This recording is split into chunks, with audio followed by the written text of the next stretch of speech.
Olá, feliz sábado, como é que você está? Tudo bem? Sábado passado estivemos aqui reunidos estudando a palavra de Deus e nesse sábado marcamos um encontro específico.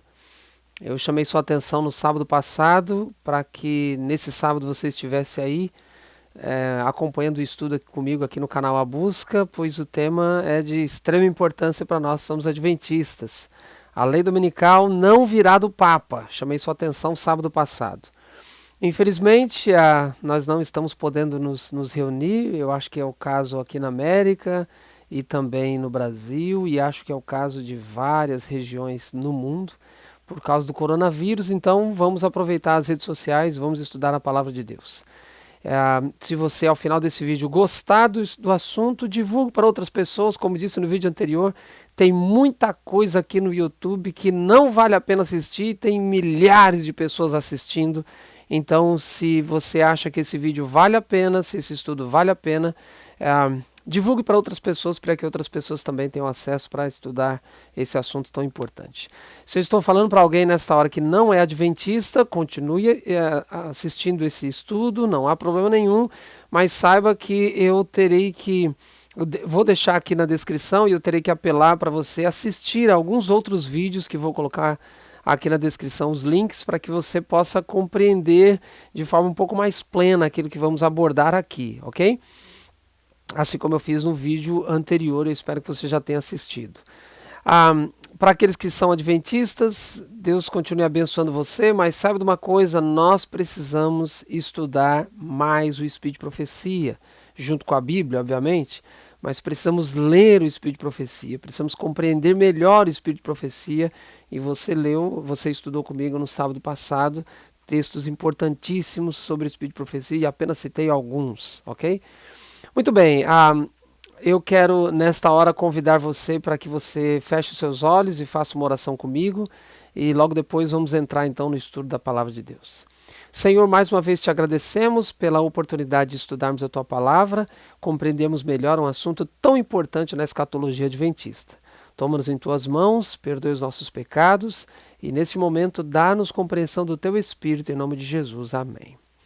Muito bem, você com certeza já viu muito pastor, muito pregador adventista falando que a lei dominical virá através do Papa, ok?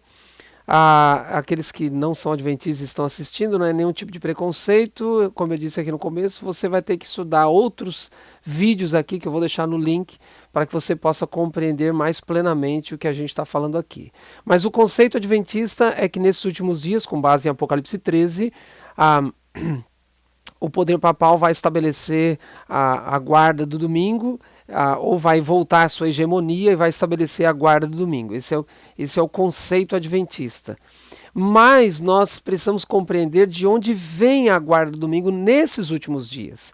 Porque lá atrás foi sim uma instituição católica apostólica romana a guarda do domingo. Nós sabemos disso. E isso vai voltar agora nos últimos dias. Mas a pergunta é, quem vai estabelecer a lei dominical? Através de quem? Por meio de quem? Quem será o veículo para instituir a lei dominical nesses últimos dias? Então, acreditamos, repito, como adventistas, que essa instituição do Papa será novamente instituída agora, defendida, enfim, agora nesses últimos dias, mas precisamos compreender qual será o veículo da instituição domingo, que é uma instituição católica. Ok. Quero ler alguns textos, um texto da Bíblia com você. Tem outros textos, obviamente, que eu poderia ler, mas esse texto vai nos dar base para aquilo que a gente vai estudar. E no final vai fazer sentido, ainda que no meio ali você talvez não esteja compreendendo muito bem os pontos que eu estarei colocando, mas eu apelo para você ficar até o final e no final tudo vai fazer sentido. Falando em final, não tem como a gente desenvolver algum tema, especialmente escatológico, ou mesmo algum tema que julgamos ser importante, sem gastar um certo tempo. Algumas pessoas não gostam, especialmente aqui nas redes sociais, de sermões muito longos, de apresentações muito longas. Se esse é o seu caso, eu vou pedir para que você faça uma oração aí e peça para Deus para que você consiga ficar atento até o final. Porque um tema como esse é impossível de falar em 15, 20, 30 minutos. Então, saiba que normalmente as minhas apresentações duram em torno de 1 hora e a maioria delas passa um pouquinho. Mas repito que alguns temas tão importantes como foi, por exemplo, de sábado passado, é preciso uma compreensão mais ampla de assuntos, assuntos que precedem ou assuntos que vêm posterior àquele assunto central, alguns pontos históricos, enfim. Esse vai ser o caso desse estudo aqui. Então, dificilmente a gente faz um estudo desse em apenas 30, 40 minutos. Na verdade, 1 hora já é realmente muito pouco para fazê-lo, ok? Muito bem, eu vou pedir para você abrir sua Bíblia no livro de Mateus, no capítulo 27, Mateus capítulo 27, o contexto ali é o julgamento de Jesus perante Pilatos, e nós vamos analisar uns 3 ou 4 versos de Mateus capítulo 27, ok? Mateus capítulo 27, eu espero que você tenha aberto a sua Bíblia aí, embora a gente vai colocar aqui na tela. Mateus capítulo 27, a partir do verso 17. Repito, Jesus perante Pilatos e o seu julgamento. O verso 17 nós lemos: Estando, pois, o povo reunido, perguntou-lhes Pilatos. Pilatos pergunta para o povo: A quem quereis que eu vos solte, a Barrabás ou a Jesus chamado Cristo? Porque sabia que por inveja o tinham entregado. Então só esses 2 versos por enquanto. Havia um costume na época, você sabe, de soltar um bandido no período da Páscoa. Então aqui estava Barrabás, que era um bandido conhecido, e Jesus, que o texto está dizendo, Pilatos sabia que tinha sido entregue, Jesus no caso, tinha sido entregue por inveja, ou seja, ele não era criminoso, não era bandido, coisa nenhuma, nós sabemos. Então, Jesus e Barrabás. Pilatos então dá oportunidade para o povo. Pilatos no fundo esperava que o povo escolhesse soltar Jesus e que Barrabás fosse crucificado. Mas isso não aconteceu. Pergunto, por que não aconteceu? O texto bíblico diz, verso 20... Mas os principais sacerdotes e os anciãos persuadiram o povo a que pedisse Barrabás e fizesse morrer Jesus. Então esse verso está explicando o porquê o povo estava pedindo Jesus e mandando soltar Barrabás. Não era que o povo necessariamente queria isso, é que o povo estava sendo influenciado pelos líderes judaicos para pedir a soltura de Barrabás e pedir que Jesus fosse crucificado. Então veja a linha de raciocínio de Mateus. Mateus está mencionando, é lógico, dados históricos. Mateus está mencionando, querendo que eu e você compreenda que Jesus estava sendo crucificado, Jesus estava sendo condenado, mas Jesus estava sendo condenado através de Pilatos. Mas Pilatos não via crime em Jesus. Então por que Pilatos estava crucificando Jesus, estava sentenciando Jesus à morte, sendo que ele mesmo não via crime algum em Jesus? Porque o povo pedira. Mas por que o povo pedia? O povo via Jesus como criminoso? Não. Por que o povo pedia, sendo que o povo não via Jesus como criminoso? O povo estava sendo influenciado pelos líderes judaicos. A expressão aqui, persuasão. Os líderes judaicos estavam persuadindo o povo, que por sua vez estavam persuadindo Pilatos, para que Pilatos então estabelecesse a morte de Jesus. E o texto continua, verso 21. De novo perguntou-lhes o governador: Qual dos dois quereis que eu vos solte? Responderam eles: Barrabás. Verso 22. Replicou-lhes Pilatos: Que farei então de Jesus, chamado Cristo? Eles responderam: Seja crucificado. Que mal fez ele? Pilatos pergunta. Porém, cada vez clamavam mais: Seja crucificado. De tal forma que no verso 25 nós lemos: E o povo todo respondeu: Caia sobre nós o seu sangue e sobre os nossos filhos. Então, o que Mateus, aqui no capítulo 24, 27, quer que eu e você entenda? Ele quer que eu e você entenda que Jesus foi crucificado por influência do povo. O povo tem um poder tremendo, para o bem, mas também para o mal. Então esse texto, eu uso esse texto como introdução daquilo que eu vou falar agora nesse vídeo. O povo é quem influenciou Pilatos a sentenciar Jesus à morte. Isso tem se repetido no decorrer da história, e eu poderia citar vários exemplos aqui, no contexto religioso ou mesmo fora dele, onde o povo teve um papel crucial para estabelecer extremas atrocidades na história humana. E nesses últimos dias nós vamos perceber, já está profetizado, é o assunto desse vídeo, nós vamos perceber que o povo tem também um papel fundamental na imposição da lei dominical. Que eu tenho dito desde o vídeo anterior, o estabelecimento da lei dominical não virá pelo Papa. Você que é adventista, grave isso. A lei dominical não será estabelecida pelo Papa. Você encontra muitos pastores adventistas, muitos pregadores adventistas, muitos deles parecem até detetive do Papa. Todos os passos do Papa eles fazem um vídeo e jogam na internet. O Papa fez isso, o Papa fez aquilo. Quando o Papa, ano passado, convocou uma reunião, 14 de maio desse ano, que agora foi cancelada, obviamente, mas quando o Papa, no ano passado, convocou as pessoas para essa reunião, muitos pastores que pregam sobre isso, muitos pastores que pregam a escatologia adventista, esse assunto da lei dominical, do estabelecimento da lei dominical, muitos deles vieram à tona porque tinham mais uma manchete para fazer os seus vídeos e os seus comentários. Olha, a lei dominical vai ser assinada no dia 14 de maio, ou vai ser o pontapé inicial para a lei dominical. Eu estou dizendo aqui nesse vídeo, vou provar para você agora, que a lei dominical não será estabelecida pelo Papa. Nós não podemos focar na pessoa errada.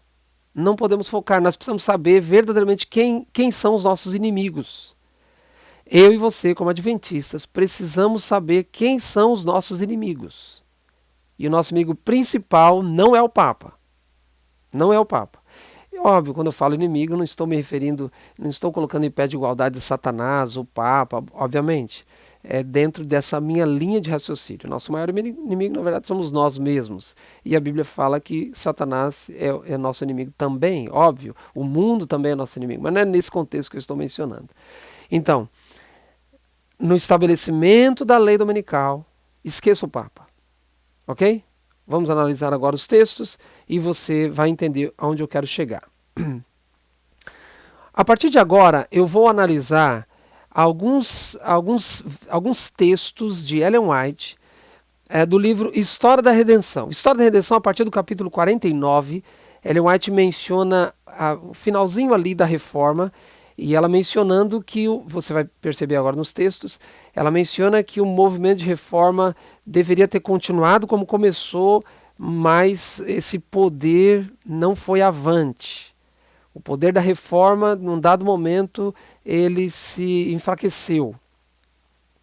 E aí entra em cena, então, a partir do capítulo 50, as 3 mensagens angélicas. Então eu vou pedir para você, quando tiver tempo, leia esses capítulos, a partir do capítulo 49 do livro História da Redenção de Ellen White, e você vai entender bem melhor o que eu vou apresentar aqui para vocês.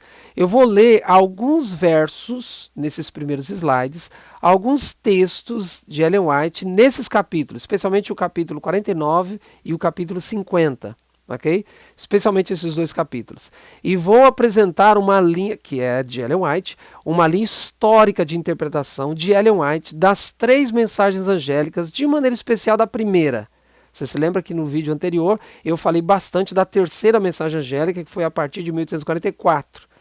Mas agora a ênfase será nas 2 primeiras, de maneira mais específica ainda na primeira mensagem angélica, e você vai analisar datas, etc. Então o que eu estou dizendo? Estou dizendo que eu vou traçar com base no Espírito de Profecia, na verdade vou dizer vou apresentar a linha que ela traça, histórica, do cumprimento da primeira mensagem angélica especificamente. É óbvio, vai ter texto aqui que eu vou falar das 3, mas a ênfase maior vai ser da primeira mensagem angélica, ok? Então esteja bastante atento com isso que eu vou ler a partir de agora. Na página 353 e 354 desse livro, História da Redenção, ela diz assim: os que receberam as grandes bênçãos da reforma não foram avante na trilha tão nobremente aberta por Lutero.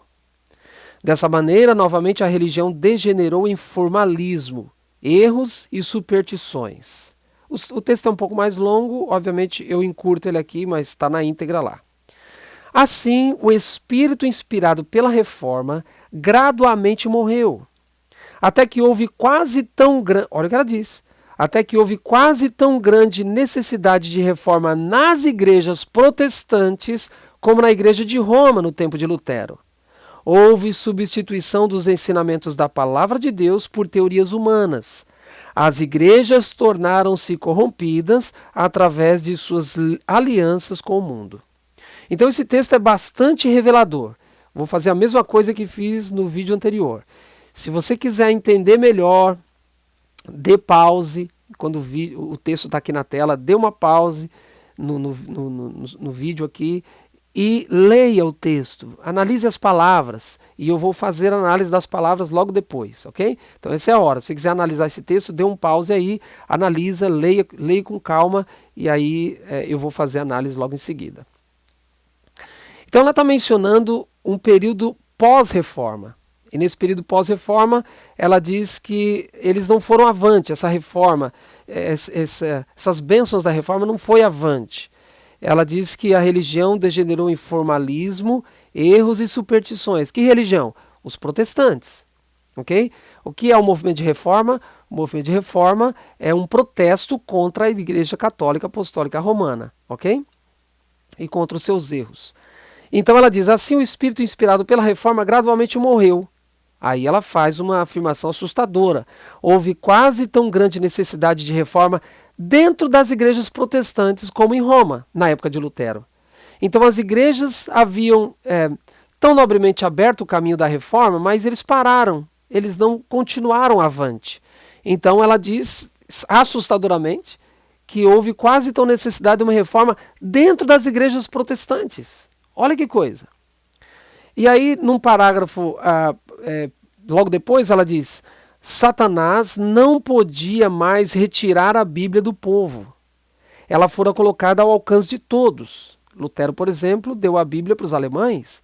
Porém, Satanás levou milhares a aceitarem falsas interpretações e teorias errôneas sem examinar as Escrituras. Ele, Satanás, havia corrompido as doutrinas da Bíblia. Então, o que ela está dizendo é que Satanás não podia mais tirar a Bíblia do povo. Satanás não podia mais tirar a Bíblia do povo. A reforma fez isso. Colocou a Bíblia na mão do povo. Só que o que Satanás fez agora? Agora ele mudou a estratégia. Se na Idade Média, quando na hegemonia papal, na hegemonia da Igreja Católica, as pessoas não tinham acesso à Bíblia, o movimento de reforma deu a Bíblia para o povo. Então ela está dizendo que agora Satanás muda de estratégia. O que Satanás faz? Ele não consegue tirar a Bíblia do povo. Agora Satanás faz com que erros de interpretação da Bíblia sejam estabelecidos no protestantismo. Se no texto anterior ela mencionou de aspectos morais, o mundo entrando na igreja, no protestantismo, e houve quase tão necessidade de reforma dentro dos protestantes, agora ela está mencionando esses erros de interpretação das Escrituras. Então o próprio protestantismo agora não perdeu essa característica básica principal, que era seguir as Escrituras, e somente as Escrituras. Então ela está mencionando que Satanás estava por trás e corrompeu as doutrinas bíblicas, ok? Muito bem. Então esse é o cenário. Com esses dois slides eu quero mostrar o cenário do final desse movimento reformatório. Então, e o resultado dele, né? Então ela está traçando uma linha histórica e está mencionando que, mesmo na época de Lutero, já havia uma necessidade de uma reforma dentro do próprio seio do protestantismo, e isso obviamente piorou com o passar dos séculos, de forma que, num dado momento, Deus suscitou pessoas, e já estava profetizado, eu vou mencionar isso agora, suscitou pessoas para fazer esse movimento de reforma dentro do protestantismo. Aí está caracterizado as 3 mensagens angélicas. Então as 3 mensagens angélicas contidas no Apocalipse 14 fazem exatamente esse papel. De quê? De trazer uma mensagem que sacuda os protestantes. fazer com que essa mensagem reforme as igrejas protestantes, embora também tenha o seu foco na igreja católica, mas o objetivo primário, especialmente da primeira mensagem angélica, é voltada para os protestantes. E o que tem a primeira mensagem angélica? Se você não tem muito conhecimento sobre a primeira mensagem angélica, o que diz essa primeira mensagem angélica, dê um pause aqui também, abra sua Bíblia em Apocalipse 14, a partir do verso 6 você encontra a primeira mensagem angélica, que em suma diz, esse anjo tem um evangelho eterno para pregar a todos os que habitam sobre a terra, com uma mensagem de juízo: temei a Deus e dá-lhe glória, pois é chegada a hora do seu juízo, e adorai aquele que fez o céu, a terra, o mar, as fontes das águas, caracterizando a guarda do sábado, como eu já disse no vídeo anterior. Então a primeira mensagem angélica é voltada com o objetivo de reformar os protestantes, ok? Então vamos analisar agora. A História da Redenção, página 356. Estou nesse capítulo, nesses capítulos que mencionei para você desse mesmo livro. A profecia da primeira mensagem angélica, apresentada em Apocalipse 14, teve o seu cumprimento no movimento do advento de 1840 a 1844. Então Ellen White, traçando esse período histórico, aqui ela põe uma data. Ela diz que a primeira mensagem angélica teve o seu cumprimento em torno de 1840 a 1844. Através de Guilherme Miller, que começou a pregar, se não me engano, em 1831. Você também pode analisar a história do movimento millerita, aí na internet você vai encontrar. Guilherme Miller recebe um chamado para pregar, um chamado miraculoso, a história é bastante interessante, e ele recebe um chamado miraculoso para pregar sobre uns estudos que ele havia fazendo sobre a volta de Jesus, tendo como base capítulo 8 de Daniel, o livro de Daniel, o Antigo Testamento, especificamente o verso 14. Então ele relutava em pregar e fez uma oração a Deus, e Deus mostrou para ele que ele deveria realmente pregar. Repito, procure aí na internet a história de Guilherme Miller, você vai achar bastante interessante. Guilherme Miller começa a pregar, repito, se eu não me engano, em 1831, falando que Jesus voltaria por volta de 1843.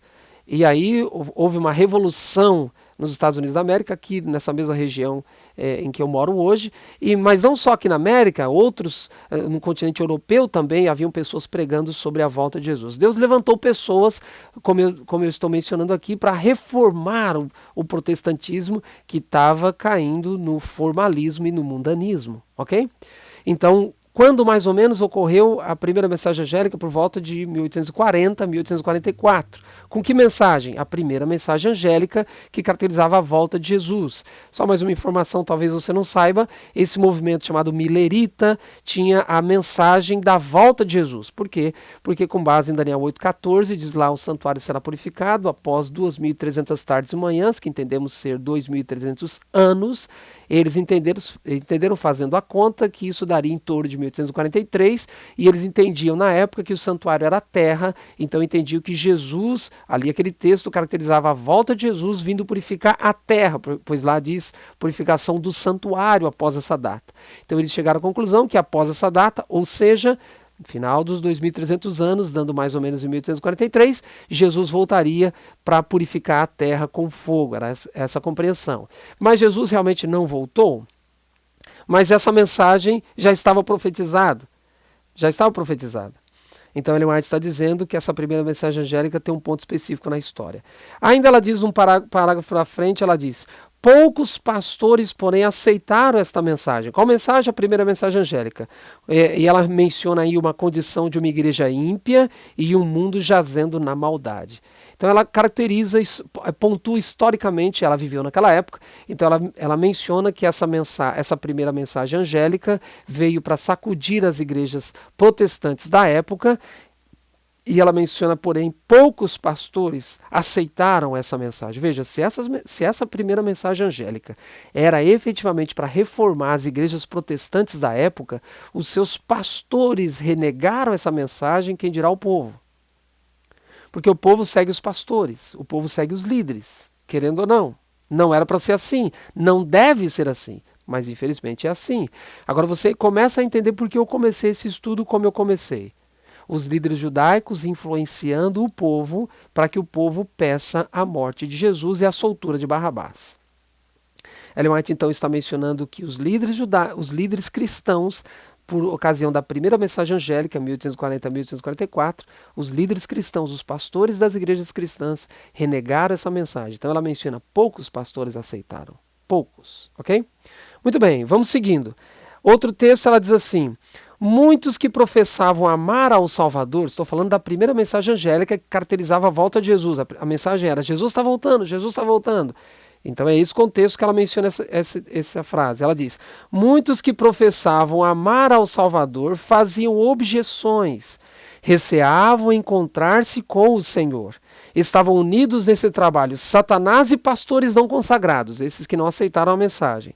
Muitos eram perseguidos, aqueles que aceitaram a mensagem, eram perseguidos por seus irmãos descrentes. Não poucos foram separados da comunhão da igreja, unicamente pelo motivo de exprimirem sua crença na vinda de Cristo. Então a mensagem era, Jesus está voltando, Jesus está voltando. E o que os pastores levantavam em contra-argumentação para essa mensagem da volta de Jesus? O texto de Mateus 24, que Jesus diz, nem o Filho sabe, nem os anjos, senão o Pai sabe o dia e a hora da minha volta. Então eles diziam, nem Jesus sabe, ninguém sabe, então como é que vocês estão marcando data? Mas o movimento inicial não marcou data, apenas disse, vai vir por volta de 1843. Vai vir por volta de 1843. Qual era o objetivo? Chamar a atenção dos protestantes, chamar a atenção das igrejas protestantes na época. E ela usa aqui algumas frases, repito, se você quiser, pare aí cada texto que eu coloco, releia, leia, e eu vou explicando depois cada uma delas e vai ficar fácil a sua compreensão. Então o texto, Ellen White está dizendo nesse texto que muitos que professavam amar o Salvador, diziam ser crentes, diziam ser cristãos, diziam ser protestantes, faziam objeções. No fundo, eles não queriam encontrar-se com o Senhor. No fundo, eles tinham pecados ocultos. No fundo, eles estavam mais associados ao mundo do que associados com Deus. Então, no fundo, eles não queriam que Jesus voltasse. Eles não queriam que aquela mensagem fosse realmente verdadeira. Por isso, quando os pastores criaram objeções, o povo fica do lado dos pastores. E ela menciona que quem estava unido nesse trabalho era Satanás e pastores não consagrados. De forma que eles perseguiam aqueles que acreditavam que Jesus efetivamente iria voltar. E muitos foram expulsos das suas igrejas simplesmente por aceitarem o fato de que a profecia realmente apontava para a volta de Jesus naqueles dias. E aqui eu não estou entrando no mérito da profecia. Eu vou deixar o link aqui, alguns links aqui embaixo, para que você possa estudar sobre isso, ok? Muito bem. Então Ellen White menciona agora, num outro parágrafo, sobre essa primeira mensagem e sobre a rejeição desses pastores e das igrejas. Qual é a consequência deles terem rejeitado essa primeira mensagem angélica que caracterizava a volta de Jesus? Ou a mensagem tinha um enfoque na volta de Jesus. Ela diz, anjos de Deus observavam com o mais profundo interesse o resultado da advertência. Quando as igrejas como um corpo institucional, organizacional, quando as igrejas como um corpo rejeitaram a mensagem da volta de Jesus, a primeira mensagem angélica, anjos se afastaram delas com tristeza. Que Ellen White está fazendo uma afirmação profética. Deus revelou isso para ela. Quando as igrejas rejeitaram a mensagem, anjos se afastaram delas. Muitos havia, olha só, aí ela diz, porém, muitos havia nas igrejas que não tinham ainda sido provados quanto à verdade do advento. Muitas pessoas eram transviadas por maridos, esposas, pais ou filhos e fazia-se-lhes crer que era pecado até mesmo ouvir as heresias pregadas pelos adventistas. Lembrando que nessa época a igreja adventista do sétimo dia não estava organizada. Essa palavra adventista caracteriza aqueles que criam no advento de Cristo, ok? Os anjos receberam ordem de velar fielmente por aquelas almas, pois outra luz procedente do trono de Deus deveria ainda resplandecer sobre eles. Repito, você pode dar uma pausa aqui, ler o texto com calma e aí você depois dá o play de novo, onde eu faço a abordagem e a explicação de algumas palavras importantes em cada um dos textos. Aqui, por exemplo, Ellen White menciona que os anjos estavam observando com interesse isso, os anjos celestiais estavam observando, afinal essa mensagem era endereçada para a própria igreja de Deus, para os protestantes da época. Mas Ellen White menciona que como eles rejeitaram essa mensagem, como por influência dos próprios pastores, como ela disse nos textos anteriores, poucos pastores aderiram a essa mensagem, obviamente o povo também, e eu já li, alguns foram até expulsos das suas respectivas igrejas. Então, essas igrejas como organização, como instituição, foram, ao negarem a mensagem, o texto diz, Ellen White diz, que anjos se afastaram delas com tristeza. Os anjos estavam atentos e uma vez que essas igrejas rejeitaram a mensagem como um corpo, não estamos falando de pessoas individualmente, estamos falando como um corpo, institucionalmente falando, essas igrejas foram, ao rejeitarem a mensagem, essas igrejas tiveram seus anjos afastados, ou os anjos se afastaram delas com tristeza, diz o texto. Mas Ellen White menciona nesse texto que individualmente ainda haviam pessoas lá sinceras. Os líderes judaicos influenciaram os pastores, assim, agora você entende como é que eu comecei, por que eu comecei como eu comecei. Os pastores não aceitaram essa mensagem, a primeira mensagem angélica, influenciaram os seus membros a não aceitarem também essa mensagem, mas muitos tinham sido enganados. Muitos realmente não quiseram, foram pela cabeça do pastor e acreditaram que realmente não vinha de Deus essa primeira mensagem angélica. Mas muitos tinham sido efetivamente enganados. E Deus, conhecendo o coração individualmente de cada um deles, Deus sabia que tinha pessoas sinceras lá ainda, mesmo os anjos se afastando dessas igrejas como instituição, os anjos, esse texto diz que aos anjos foi dada a ordem para que eles velassem por essas pessoas que haviam sido enganadas e que ainda eram sinceras dentro do movimento protestante da época. E ela argumenta que os anjos foram enviados para proteger essas pessoas, para abençoar essas pessoas ainda. Por quê? Porque outra luz viria. Que outra luz é essa? A segunda mensagem angélica. Entende? Então eu estou traçando utilizando o Espírito de Profecia, na verdade apresentando uma linha histórica que ela traçou, com não só os acontecimentos históricos, mas também com as consequências desse acontecimento histórico, ok? Muito bem. Depois, qual era a ênfase da mensagem a mensagem do primeiro anjo de 1840 a 1844? A ênfase é Jesus vai voltar, Jesus vai voltar, Jesus vai voltar. Então, de início eles pensaram Jesus vai voltar em 1843. Mas Jesus não voltou. Analisando, eu não tenho tempo de colocar detalhes aqui, muito, em os links que eu coloquei aqui embaixo você vai ter essa oportunidade. Muitas pessoas aderiram a esse movimento, mas passaram por um grande desapontamento. Por quê? Porque Jesus não veio em 1843. E alguns dos líderes desse movimento, e lembre-se que foi um movimento enorme, envolvendo toda a América do Norte, a Europa, enfim. Essas pessoas, alguns líderes desse movimento, chegaram à conclusão, ao analisar ponto por ponto da profecia, chegaram à conclusão, não foi da cabeça deles não, ao analisar chegaram à conclusão que Jesus na verdade viria em 1844, na primavera de 1844, primavera aqui na América, ok? Que é no primeiro semestre do ano. Então eles pensaram com base na profecia, nada da cabeça deles.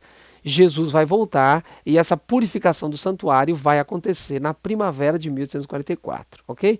Mas chegou a data, 1844, a primavera passou e Jesus não veio.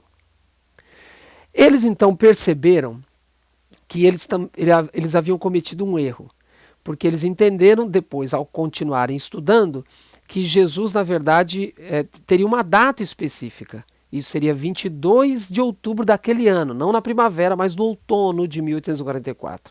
Mais especificamente 22 de outubro de 1844, que era lembre-se do santuário, só vou dar uma pincelada aqui, santuário terrestre, o sacerdote entrava no santuário todos os dias, mas uma vez por ano o sacerdote entrava para fazer expiação por todo o povo. Então eles, com base, repito, na profecia de Daniel, entenderam que Jesus era o sumo sacerdote, como é realmente, e que ele faria a purificação do santuário, que eles entendiam que era a terra, em 1844, e isso caracterizava a volta de Jesus. Mas eles perceberam que o dia da purificação do santuário, com base na profecia, naquele ano de 1844, não caía na primavera, caía no outono, mais especificamente 22 de outubro. Deu 22 de outubro, Jesus não veio, e aí acontece o que chamamos de grande desapontamento. E Ellen White diz: os que com fé e amor sinceros haviam esperado o Salvador, experimentaram amargo desapontamento. Muitos havia entre eles, entre aqueles que aceitaram a mensagem, que não tinham sido constrangidos por motivos mais elevados do que o medo. Declararam essas pessoas que não se achavam decepcionados. Nunca tinham crido que Cristo viria realmente. Contavam-se a ridicularizar a tristeza dos verdadeiros crentes. Aqui nós precisamos entender uma coisa. A mensagem do primeiro anjo foi dada com enfoque em quem? Nos protestantes, porque havia uma necessidade de uma reforma dentro do protestantismo. Poucos pastores aceitaram essa mensagem. A membresia, muitos aceitaram, fizeram parte do movimento. Não era uma igreja que estava sendo aberta. Era um movimento que pregava a volta de Jesus, e esse movimento tinha membros de diversas denominações, das quais eles foram expulsos por acreditarem nessa mensagem. Porém, quando veio o desapontamento, esse de 1844, porque na verdade 1844 teve dois, esse de 22 de outubro, eles realmente perceberam que entre eles não eram todos sinceros. Haviam aqueles que rejeitaram a mensagem, mas dentre aqueles que aceitaram a mensagem, haviam pessoas insinceras. E o texto está dizendo, Ellen White viveu naquela época, ela descreve isso. Ela diz, olha, muitas pessoas tinham abraçado a mensagem por medo. Medo de que Jesus viria, e eles acreditavam que realmente viria, mas não era por amor a Jesus, querendo realmente encontrar Jesus. Não, era por medo. Então, quando veio desapontamento, eles externaram isso, dizendo, na verdade a gente não está, estou parafraseando o texto, na verdade a gente não está decepcionado, porque na verdade a gente não acreditava mesmo que ele viria, a gente tinha abraçado isso por causa do medo. E eles passaram então a ridicularizar aqueles que efetivamente já estavam tristes, porque acreditavam realmente que Jesus voltaria naquela ocasião. Então, outro parágrafo, ele diz assim: as igrejas que recusaram receber a primeira mensagem angélica rejeitaram luz celestial. A mensagem foi misericordiosamente enviada para levá-los a ver sua verdadeira condição de mundanismo e afastamento, e para buscarem um preparo para o encontro com o Senhor. Esse era o objetivo da primeira mensagem angélica. Deus concede luz para ser acalentada e obedecida, não para ser desprezada e rejeitada. A luz que ele envia torna-se trevas para os que a rejeitam. O que Ellen White está mencionando? Ellen White está mencionando que a mensagem, a primeira mensagem angélica, a mensagem do primeiro advento do segundo advento de Cristo, a primeira mensagem que caracterizava a volta de Jesus, em 1840 a 1844, destinava às igrejas protestantes. Muitos recusaram. Muitos aceitaram. Dentre esses que aceitaram, veio o desapontamento, e foi percebido só depois do desapontamento que muitos que tinham aceitado não tinham aceitado de fato. Estavam ali só por causa do medo. E agora então nós temos efetivamente os dois grupos. Aqueles que não aceitaram, isso depois do desapontamento, e aqueles que aceitaram. Mesmo entre esses que não aceitaram, estavam aqueles que tinham aceitado só de aparência, mas agora demonstraram que realmente não tinham aceitado e efetivamente não acreditavam na volta de Jesus. Agora Ellen White mencionando as igrejas, todos esses que, seja de início lá, já tinham rejeitado, ou esses que só depois do desapontamento é que realmente mostravam que não tinham crido de fato. Ellen White diz que as igrejas que recusaram receber a primeira mensagem rejeitaram luz celestial. Essa mensagem veio para trazer convicção para os membros individualmente, de que eles estavam necessitando de uma reforma, estavam aliados ao mundo e não aliados ao Evangelho. Então essa primeira mensagem angélica veio como um despertamento para eles, mas eles rejeitaram. Então, ao rejeitarem, o que acontece? Quando o Espírito de Deus cessa de impressionar o coração humano com a verdade, todo ouvir é vão, assim como também é vã toda pregação. É vão, a pessoa rejeita. Quando as igrejas repeliram o conselho divino, ao rejeitarem a mensagem do advento, também o Senhor as rejeitou. Então Ellen White está mencionando que essa profecia do primeiro advento veio para sacudir as igrejas protestantes.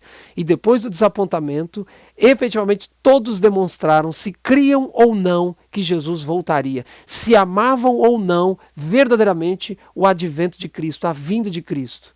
E Ellen White então menciona que as igrejas, quando rejeitaram o conselho divino, quando repeliram a primeira mensagem angélica, ela diz, o Senhor também as rejeitou. Veja que em uns parágrafos anteriores ela menciona apenas que anjos se afastaram, mas ainda trabalharam com pessoas individualmente. Mas veio a outra mensagem. A outra mensagem é que Jesus viria agora 22 de outubro de 1844, logo depois disso veio a segunda mensagem angélica. E eles rejeitaram. Então Ellen White menciona que ao rejeitarem, as igrejas foram rejeitadas. Como indivíduo, não. Como institucionalmente falando, como corpo. Ok? Estamos falando agora de instituições cristãs, de igrejas cristãs, denominações cristãs, não de indivíduos. Talvez eu esteja falando para alguém que faz parte de alguma outra denominação que não a Igreja Adventista do Sétimo Dia. Estude a Bíblia, por favor. Estude a Bíblia. Deus não rejeita pessoas individualmente. Jesus diz, todo que vem a mim, de modo nenhum lançarei fora. Mas, porém, entretanto, todavia, as igrejas que repelem o conselho divino, Deus deixa de trabalhar com elas de maneira corporativa, institucionalizada. E é isso que aconteceu em 1844. Então as igrejas, ao rejeitarem o conselho divino, ao rejeitarem a mensagem divina que veio para o bem deles mesmos, dos indivíduos das igrejas protestantes, ao rejeitarem, Deus também rejeitou a mensagem. Deus rejeitou as igrejas. Aí no parágrafo, já estou terminando essa minha primeira parte para entrar na segunda e terminar. Ellen White falando da segunda mensagem angélica, ela diz assim, esta mensagem foi entendida pelos adventistas como o anúncio da queda moral das igrejas em consequência de sua rejeição da primeira mensagem. A proclamação caiu Babilônia foi dada no verão de 1844. Veja, no verão de 1844 já começou então a dar a mensagem caiu Babilônia. Por quê? Porque houve dois desapontamentos. O primeiro desapontamento na primavera de 1844. Lembre-se que eu estou falando dessas estações com base na América do Norte. Então, na primavera de 1844, eles acreditavam que Jesus viria, Jesus não veio, foi o primeiro desapontamento. E aí vem o verão. No verão, eles já estavam pregando, caiu as igrejas. Por quê? Porque as igrejas haviam rejeitado a mensagem divina. Embora de maneira individual, Deus estava velando por alguns lá. Veio então 1844, o desapontamento de 1844, então teve muito mais força a segunda mensagem angélica que diz, caiu Babilônia. O que é Babilônia? Apocalipse 17 menciona, já falei isso no vídeo anterior, Apocalipse 17 menciona a grande Babilônia, a mãe das meretrizes. Se em Apocalipse 12 nós temos uma mulher representando a igreja pura, mulher representa a igreja na profecia, você pode ver em vários textos, alguns links que eu estou deixando aqui embaixo explica isso. Apocalipse 17 apresenta uma igreja prostituta, que tem filhas, e a Bíblia menciona elas como Babilônia. E agora em Apocalipse 14 nós temos a mensagem, caiu Babilônia. Ou seja, Deus não está mais trabalhando pelas organizações religiosas. Por quê? Porque rejeitaram o conselho divino, rejeitaram a mensagem divina. Eu quero apelar para a sua sinceridade. Você já percebeu quanta coisa nós temos visto de umas décadas para cá no movimento protestante? De maneira mais específica, nesse pentecostalismo, no pentecostalismo ou no neopentecostalismo. Lembre-se que a gente classifica aí igrejas protestantes, igrejas mais tradicionais, depois os pentecostais e os neopentecostais. E a gente tem visto coisas absurdas, você pode pesquisar aqui na internet, tanta coisa absurda. Por que tantas coisas absurdas assim acontecem na venda de travesseiro, venda de meia, venda de não sei o que, venda de não sei o que, tanta coisa absurda. Por quê? Porque Deus as rejeitou. Deus rejeitou essas igrejas lá no passado, quando elas rejeitaram a mensagem divina. Talvez você esteja pensando, não, mas a minha igreja não existia lá naquela época, mas ela descende de uma dessas, que foi rejeitada, que existia na época. Então, o que nós estamos mencionando aqui é que a primeira mensagem angélica foi direcionada para as igrejas protestantes. E ao rejeitarem essas igrejas, ao essas igrejas rejeitarem a mensagem, elas foram rejeitadas por Deus. Deus não mais está trabalhando de maneira corporativa por elas. Embora você esteja assistindo esse vídeo, porque Deus tem misericórdia dos indivíduos como eu e como você, miseráveis pecadores. Mesmo fazendo parte de denominações equivocadas, Deus tem misericórdia de pessoas sinceras que estão lá e Deus está chamando cada uma delas. Essa, inclusive, é a mensagem de Apocalipse 18, sai dela, povo meu, mas isso é para um outro vídeo. Ok, último slide. Fechando essa primeira parte para entrar na última e segunda. Os adventistas, vendo que as igrejas rejeitavam o testemunho da palavra de Deus, não mais podiam considerá-las como constituindo a igreja de Cristo. Desde a rejeição da primeira mensagem, uma triste mudança teve lugar nas igrejas. As igrejas agravaram o Espírito do Senhor e o Espírito do Senhor, tem sido em grande medida retirado delas. Por isso que a gente vê tantas coisas aí no movimento protestante. A mensagem do primeiro anjo foi direcionada para os protestantes. As igrejas rejeitaram. Deus também rejeitou essas igrejas. Por isso que a mensagem de Apocalipse 18 diz, sai dela, povo meu. O que estamos vendo? Estamos vendo que Deus não está mais trabalhando nas igrejas, nas corporações religiosas. Por quê? Porque essas corporações religiosas, lá no passado, rejeitaram a mensagem que Deus enviou para que elas se desassociassem com o mundo e se associassem a Ele. Então Deus tem uma mensagem específica para nós nesses últimos dias. Mas eu preciso dar uma ênfase aqui agora para terminar. Por que eu tracei esse panorama histórico? Para quê? Para chegar nesse final, para falar sobre a lei dominical. Talvez até agora você esteja pensando, o que tem a ver essa linha histórica das igrejas com a lei dominical agora nesses últimos dias que eu estou falando que não vai vir do Papa? Por quê? Porque agora nesse final eu vou ler alguns textos que vão mostrar que as três mensagens angélicas são a última mensagem, as últimas mensagens de misericórdia para o povo, o que já mencionei um pouco no vídeo anterior. Mas também vou mencionar de onde vem a lei dominical. E aí tudo vai fazer sentido. Olha esse texto. Quando Cristo entrou no lugar santíssimo do santuário celestial para levar a efeito a obra final da expiação, entregou aos seus servos a última mensagem de misericórdia a ser dada ao mundo. Já li esse texto lá no vídeo anterior. Tal é a advertência do terceiro anjo de Apocalipse 14. Seguindo imediatamente a essa proclamação do anjo de Apocalipse 14, o profeta João viu o Filho do Homem vindo em glória para ceifar a colheita da terra. Então depois dessas mensagens é só a volta de Jesus. Só, não tem mais nada depois. Então essas três mensagens angélicas é a última. É a última mensagem e ela diz aqui ao mundo. Esse outro texto diz: a mensagem que temos de Deus deve ser a última mensagem de advertência às igrejas do mundo. Então é uma mensagem para o mundo, mas também é uma mensagem para as igrejas do mundo. Olha, está muito claro o que ela está dizendo. Ela está dizendo que as igrejas rejeitaram a mensagem. E agora as três mensagens continuam sendo dadas para essas pessoas que não viveram lá em 1840, 1844, como eu e você. Mas hoje ainda Deus está trabalhando individualmente, não mais com as corporações religiosas, mas está trabalhando individualmente com pessoas, ainda dando essas mensagens. Deus está dando essas mensagens através de filhos dele aqui na terra. Primeira mensagem, a primeira mensagem, Jesus está voltando, é a hora do seu juízo. Jesus não viria em 1844, Jesus começou uma obra especial no santuário celestial em 1844.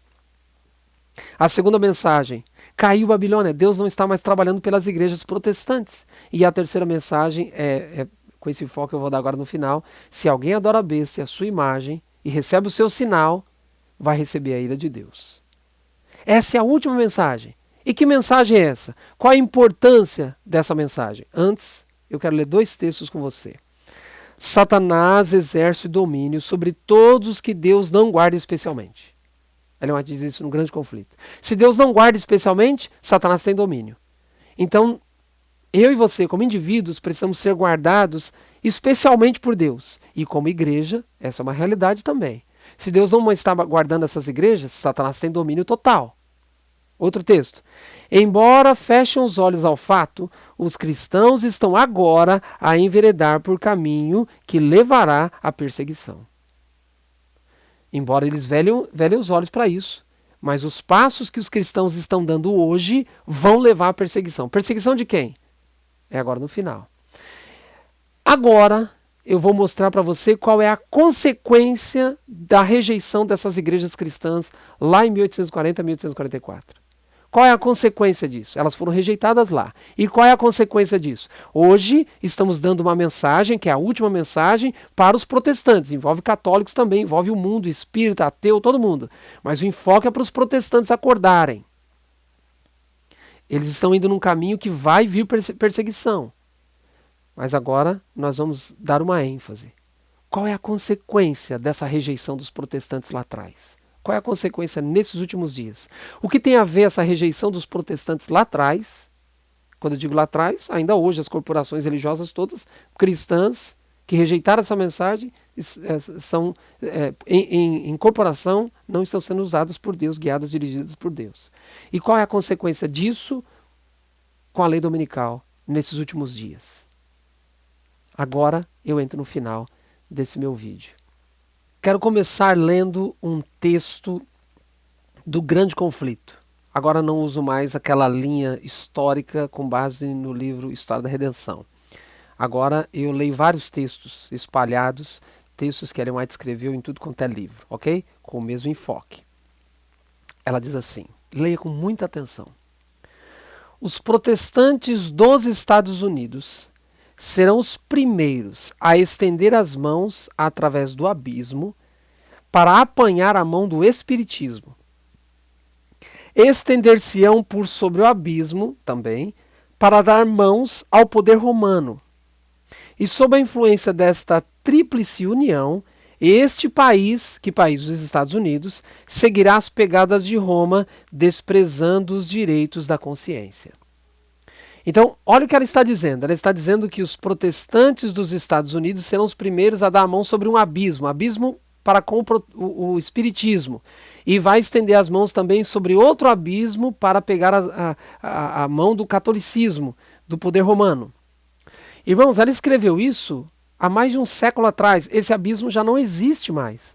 Há muito tempo o protestantismo já estendeu as mãos para o catolicismo. Há muitos anos, muitas décadas atrás, o protestantismo já estendeu as mãos para o espiritismo. Basta você ter um pouquinho de racionalidade, pesquisar aí no YouTube e você vai ver quanto espiritismo dentro das igrejas protestantes hoje. Esse abismo já não existe mais, o espiritismo já entrou nas igrejas protestantes e o protestantismo já está aliado ao catolicismo. Não estou dizendo aliado do documento passado, assinado, documento de união, não estou dizendo isso, estou dizendo em questões doutrinárias. Em questões doutrinárias e assuntos doutrinários, o protestantismo, o catolicismo e o espiritismo já estão de mãos dadas. Já não existe mais esse abismo. Partiu de quem? Dos protestantes. Ok? Outro texto. Quando as igrejas do nosso país, dos Estados Unidos, a Ellen White era americana, influenciarem o Estado para que imponha seus decretos e lhes apoie as instituições, a América protestante terá então formado uma imagem da hierarquia romana. Então será a verdadeira igreja assaltada pela perseguição, como foi no antigo povo de Deus. O que ela está dizendo? Ela está dizendo no livro História da Redenção que as igrejas do nosso país, dos Estados Unidos, vão influenciar o Estado para impor os seus decretos. O decreto dominical não virá pelo Papa. O decreto dominical será assinado pelos protestantes, de maneira específica. O decreto dominical será assinado pelos Estados Unidos da América, por influência das igrejas protestantes, essas mesmas igrejas que foram rejeitadas no passado. Essas igrejas foram rejeitadas e continuam pregando, continuam crescendo, continuam, mas são rejeitadas. Como corporação, Deus não mais está trabalhando por elas, nem com elas. Mas Deus ainda tem pessoas sinceras lá, obviamente. Você que está me assistindo, com certeza é um deles.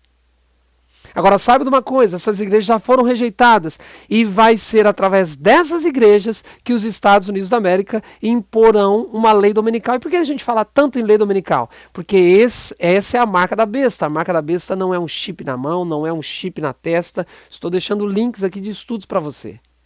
A marca da besta me impressiona quando o adventista às vezes manda aqui no meu WhatsApp falando que estudos... O protestantismo acredita hoje que o sinal da besta é um chip. Absolutamente. A marca da besta é a contrafação do sinal de Deus. O sinal de Deus, você pode ler no livro de Ezequiel, você pode ler no livro de Êxodo. O sinal de Deus é o sábado. E a marca da besta é o domingo, a guarda do domingo. Assim como o sinal de Deus é a guarda do sábado, a marca da besta é a guarda do domingo. Então, o que acontece? Vai acontecer uma lei dominical nos Estados Unidos, isso já está profetizado em Apocalipse 13. Fará com que nem compram e nem vendam, vão impor leis, imposição. Agora, essa lei dominical não vai vir pelo Papa, essa lei dominical virá pelos Estados Unidos. E quem vai solicitar que os líderes políticos assinem essa lei? Quem vai solicitar são as igrejas protestantes que outrora foram rejeitados. Eu queria ainda chamar a sua atenção,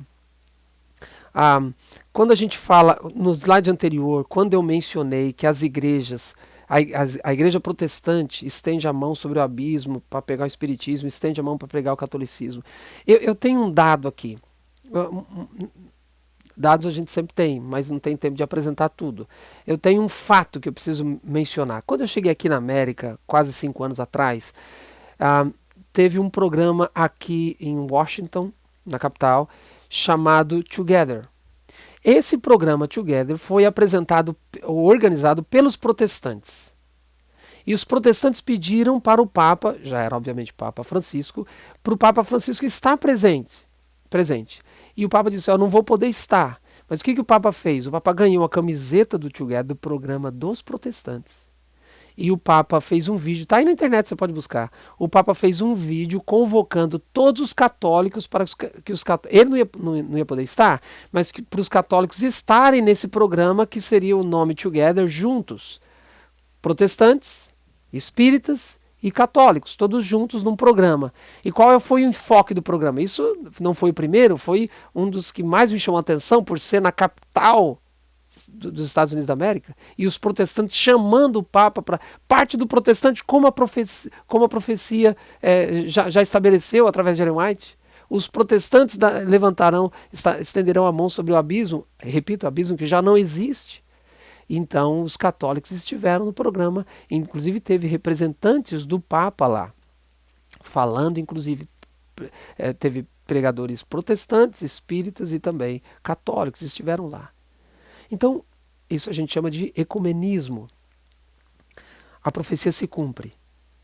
Os Estados Unidos vão assinar a lei dominical, já está profetizado, mas não vai vir pelo Papa.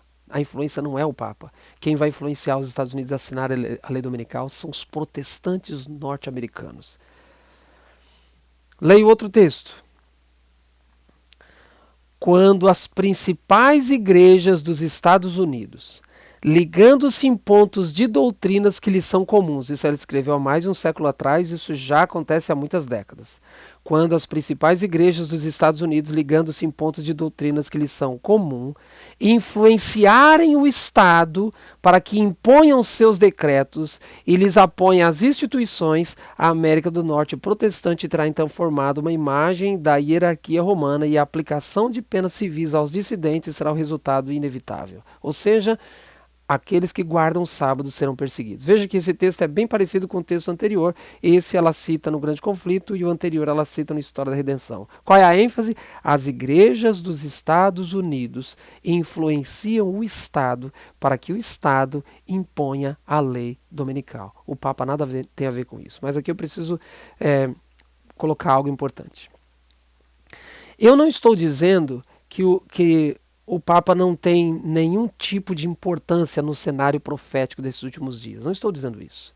Eu estou dizendo que nesse aspecto da implementação, da imposição da lei dominical, não tem nada a ver com o Papa.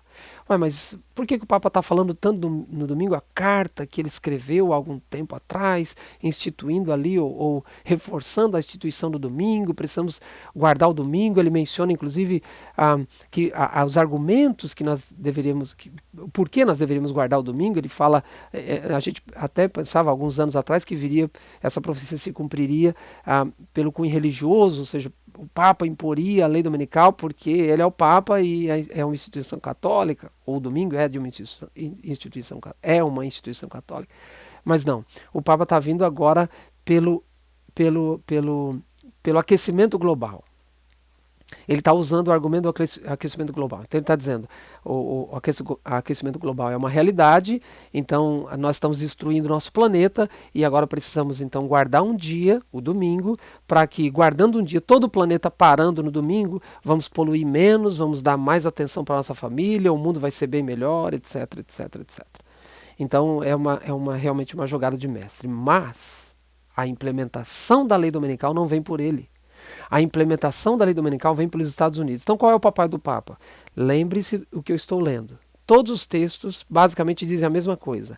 É um pedido dos protestantes para com o Estado, os políticos. E aí então será assinada a lei dominical. Agora vai fazer sentido esse texto. A corrupção política está destruindo o amor à justiça e a consideração para com a verdade. E mesmo na livre América do Norte, governantes e legisladores, a fim de conseguir o favor do público, cederão ao pedido popular de uma lei que impõe a observância do domingo. A liberdade de consciência obtida a tão elevado preço de sacrifício não mais será respeitada. Então, o que a profecia está dizendo? A profecia está dizendo que o público vai pedir uma lei dominical para o presidente americano. Que presidente? Não sabemos, obviamente.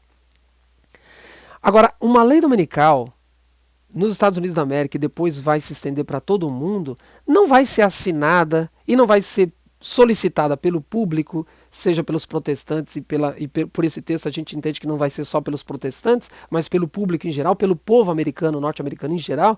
Essa solicitação não vai se dar no vácuo, no nada. Então, eu compreendo que o Papa, nesses últimos dias, faz com que o domingo, a instituição do domingo, se torne conhecida e falada. Então, o Papa sim tem o seu papel. Para quê? Para promulgar, para proliferar a ideia de que o domingo, da necessidade da guarda do domingo. Então, uma vez que ele conseguir implantar isso na cabeça de pessoas, especialmente quando os Estados Unidos, os cidadãos norte-americanos, entenderem a coisa dessa forma, ou seja, quando os cidadãos americanos compreenderem, entenderem que o domingo é realmente necessário, em que o Papa está certo na leitura que ele faz, ou seja, descansando um dia, a gente vai fazer com que a terra também descanse, etc., não polui menos, etc., dar mais atenção para a família e tal, e tal, e tal. Quando os norte-americanos comprarem essa ideia, pronto. Então vai ficar fácil eles solicitarem, através das igrejas, eles solicitarem a lei dominical, e aí o presidente norte-americano que tiver na época vai realmente assinar. Então o Papa é simplesmente para proliferar essa ideia, dar a argumentação. Veja, quem está por trás disso, não estou dizendo que o Papa e o presidente norte-americano, na verdade eles nem se batem, o Trump e o Papa nem se dão muito bem. Eles não estão amiguinhos. Satanás não precisa disso. Satanás não precisa da amizade deles. Basta Satanás fazer com que o Papa prolifere a ideia do domingo, faça com que todos entendam que há uma necessidade realmente de guardar o domingo e pronto. E aí no momento, acredito sim que será no momento de crise, os Estados Unidos, os protestantes norte-americanos, na pessoa dos seus líderes, levantarão essa ideia, influenciando então os seus membros, os protestantes norte-americanos, de forma que toda a população norte-americana, talvez não toda, 100%, talvez isso não seja uma afirmação absoluta, mas a população americana vai então entrar nessa e solicitar a imposição de uma lei dominical. Irmãos, a lei dominical não tem nada a ver com o Papa. O Papa simplesmente, na profecia, ele dá eco para a guarda do domingo. Ele faz com que a coisa fique falada, borbulhe a informação e as pessoas falem na guarda do domingo. Quando vier a crise, então, virá dos próprios protestantes norte-americanos a solicitação para que o presidente assine a lei. E nesse texto ela diz: a política está destruindo o amor à justiça. Na América do Norte, os governantes, os legisladores, a fim de conseguir o favor do público, cederão a esse pedido popular. Eles não querem ficar, como a gente costuma dizer, mal na fita. Então, possivelmente vai ser uma crise e os norte-americanos vão dizer: põe a lei dominical, vai dar certo, tem que ser assim, tem que ser assim. Não é porque o Papa impôs. O Papa simplesmente jogou a semente. E eles captaram isso, eles absorveram essa informação e acharão realmente que a saída é a implementação da lei dominical. Então os protestantes norte-americanos é que solicitarão a lei dominical e então o presidente assinará. Mais 3 textos. A fim de se fazerem populares e conquistarem a simpatia do povo, os legisladores hão de ceder ao pedido de quem? Do povo, de obter leis dominicais. Não virá do Papa. Não, nenhum pregador precisa ficar seguindo os passos do Papa para saber quando é que ele vai implementar a lei dominical, porque não é ele que vai implementar a lei dominical. Quem vai implementar a lei dominical? Os Estados Unidos, a pedido das igrejas. E quando eu ler esse texto, eu vou apresentar algo aqui para terminar e você vai se chocar, talvez você vai se chocar com o que eu vou apresentar. Satanás espera enganar os honestos e levá-los a pensar que Deus ainda está trabalhando pelas igrejas. Satanás não está.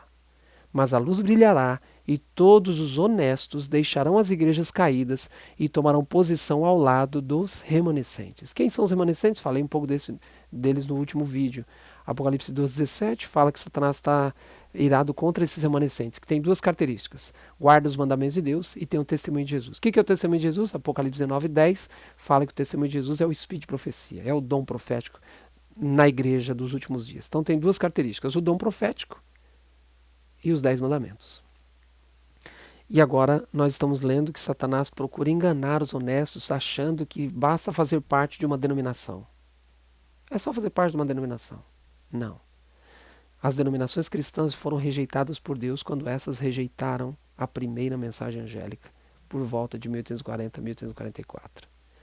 Então, essas igrejas que foram rejeitadas numa linhagem histórica, rejeitaram a mensagem lá e continuam rejeitando hoje, porque até hoje a Igreja Adventista do Sétimo Dia tem como missão proclamar as 3 mensagens angélicas. Então essas igrejas continuam rejeitando até hoje. E o ápice dessa rejeição será a solicitação de uma lei dominical e a implementação da mesma nos Estados Unidos da América, que depois será lançado por todo o planeta. Talvez você esteja perguntando: isso está muito difícil de acontecer. Vai demorar demais. Será? Eu tenho aqui uma matéria. Isso foi lançado em 2019. Essa matéria, quando Trump ganhou a presidência nos Estados Unidos da América, essa matéria foi veiculada em tudo quanto é jornal, revista, televisão, etc. E eu estou lendo vou colocar o link aqui também, embaixo no vídeo. Estou lendo do Global Public Affairs. No dia 23 de setembro de 2019, em Nova York, foi um pronunciamento do presidente Trump no evento sobre liberdade religiosa às Nações Unidas. É lógico que o pronunciamento dele foi longo, mas eu vou ler apenas uma partezinha. Ele fala assim: não se fala na emenda Johnson o suficiente. Para eu continuar, eu preciso explicar o que é a emenda Johnson. Se você pesquisar aí, você vai descobrir, eu vou falar de maneira bem objetiva aqui e superficial. Emenda Johnson era uma emenda à legislação norte-americana que proibia as igrejas terem voz em relação ao governo. Então, por exemplo, um pastor não poderia, do púlpito, proibida pela emenda Johnson, Um pastor não poderia do púlpito dizer que ele apoia ou rejeita um candidato, candidato A ou candidato B, partido A ou partido B. Ele também não poderia dizer que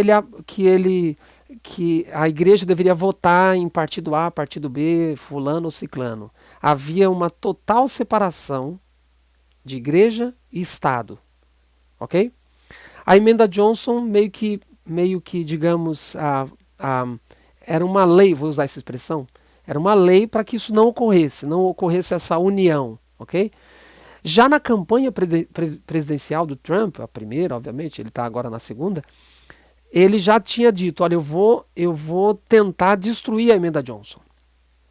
E nesse pronunciamento, ele está dizendo que ele conseguiu destruir a emenda Johnson, pelo menos na prática. Ele diz, não se fala na emenda Johnson o suficiente, mas tenho muito orgulho de dizer que eliminamos a emenda Johnson em nosso país, para que agora possamos ouvir as pessoas que queremos ouvir. Quem? Líderes religiosos, sem recriminação contra eles. Veja que era uma mão dupla. Os protestantes, os pastores, os líderes religiosos não poderiam dar o seu parecer a favor ou contra nenhum partido político, nenhum candidato, obviamente. Mas a mão contrária também é verdade. Os candidatos não podiam se unir a alguma igreja pedindo apoio, etc. Porque havia esse muro de separação, vou usar essa expressão, chamada emenda Johnson. Não podia, ok? Mas Trump derruba isso. E aí Trump está dizendo, agora, com a emenda Johnson eliminada, nós podemos ouvir as pessoas que queremos ouvir, líderes religiosos, sem recriminação contra eles. É uma coisa muito importante e eu disse isso no começo e digo agora, é algo de que tenho muito orgulho.